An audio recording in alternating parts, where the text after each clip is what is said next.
በኢትዮጵያ የፖለቲካ ታሪክ ውስጥ እንደ ቆሞ ቀሩ ህወሓት ያለ በጦርነት ተወልዶ በጦርነት አድጎ ስልጣን ላይም ሆኖ ጦርነትን እንደ ቁርስ ለሚመገብ ቡድን አቻ ማግኘትም ይከብዳል።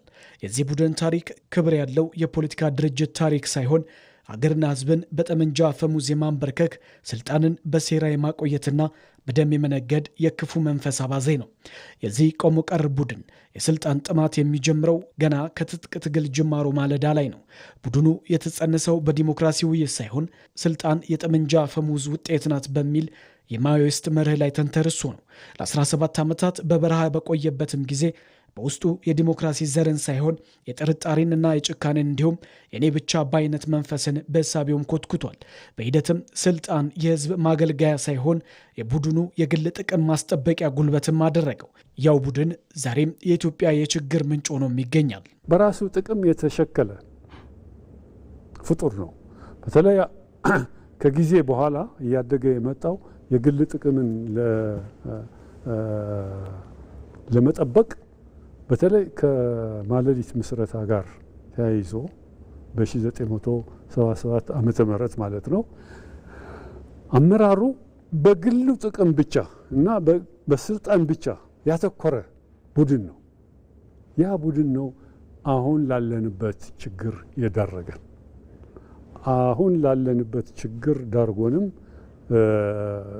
ከኢትዮጵያ ጋር ጥል ፈጥሮ ህዝቡንም ወደዛ ችግር ሊያስገባ የሚሞክር ያለው በትግል ዘመኑ የተነሳበት መንገድ ሲስት እንዲህ አይሆንም ዓላማችንም ዲሞክራሲ ነው ያሉትን ተራማጅ ሰዎችም ባጭሩ ለመቅጨት ብዙ ርቀትንም ተጉዟል። ንጹህ ታጋዩን አገለሉት። በግልጽ ነው ደግሞ ያገለሉት። ይዘውት እየሄዱ ያለው አቅጣጫ አደገኛ እንደሆነ የተገነዘቡ ወገኖች እንደኔ አይነቱ ግማሹ ለእስር ዳረጉት፣ ግማሹ ለስደት ዳረጉት። እኛ ተሰደን የተገደሉም አሉ። ቅድም እንዳነሳው የተገደሉም አሉ። ከዛን ጊዜ ጀምሮ አቅጣጫው ስቷል ይሄ ድርጅት።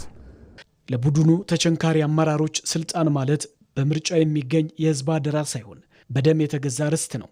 ይህ እኛ ደም የገበርንለት የሚሉት ትርክት በስልጣን ላይ ህዝብን እንደ ባለቤት ሳይሆን እንደ ተገዢ፣ ሀገርን ደግሞ እንደ ምርኮ እንዲመለከቱም አድርጓቸዋል። ይኸው ቡድን ለ27 ዓመታት ኢትዮጵያን ሲገዛም ዲሞክራሲን እንደ ጌጥ እንጂ እንደ ስርዓትም አልተጠቀመው። ህዝቡን እኔ ብቻ አለሁላችሁ፣ እኔ ብቻ ነኝ የማውቅላችሁ በሚል የፍርሃት ቆፈን አስሮ የግድ አስፈላጊነቱን ሲያሰርጽ ቆይቷል።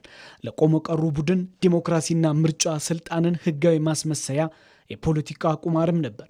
ቁማሩን እንደሚያሸንፍ ሲያምን የሚያደርገው ካልሆነ ግን ሊያስበው እንኳን የማይችለው ነገር ነው። አሁን ምርጫ ብናካሄድ በዛን መንፈስ አንድም ሰው እኮ አይመርጠንም። በዛን መንፈስ ማለት ነው።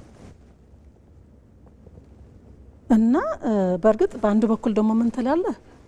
እንደዛ ካላረጉ አይመረጡማ። ምርጫ ለነሱ የባለፈው የህልውና ማረጋገጫችን ነበረች። በቃ እርግጠኛ ነበርን። እዛ የተወዳደሩ አንዳንዶቹ ምርጫ ቦርድ እውቅና ሳይሰጣቸው የተወዳደሩ እኮ ነበሩ። ምርጫ ቦርድ እውቅና ሳይሰጣቸውም ጭምር ማለት ነው። አሁን ምርጫ ግን የህልውናቸው ማክተሚያ ናት። ለዛ ስለሆነች ነው አሁን የሚጣደፉት። ቡድኑ ከስልጣን ሲወገድ ወደ ሰላማዊ ፖለቲካ ትግል መመለስ ያልቻለውም ከጅምሩ ሰላማዊ ስላልነበረ ነው። ሰላማዊ ፖለቲካ የሐሳብ የበላይነት መቻቻልና የህዝብ ይሁንታንም ይጠይቃል።